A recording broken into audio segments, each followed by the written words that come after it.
Grabe, willing talaga siya mag-adjust. Oh, willing ko mag-adjust. Willing mag-adjust. So, pag sinabi kong matutulog na ako ngayon, hayaan mo na ako matulog.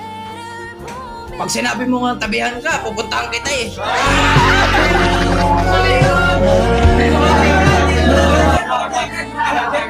Okay, okay.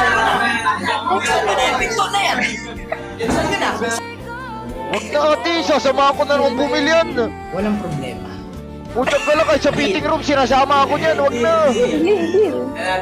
Ate, maawa ka sa akin, sinasama ko sa fitting room dyan. Huwag na.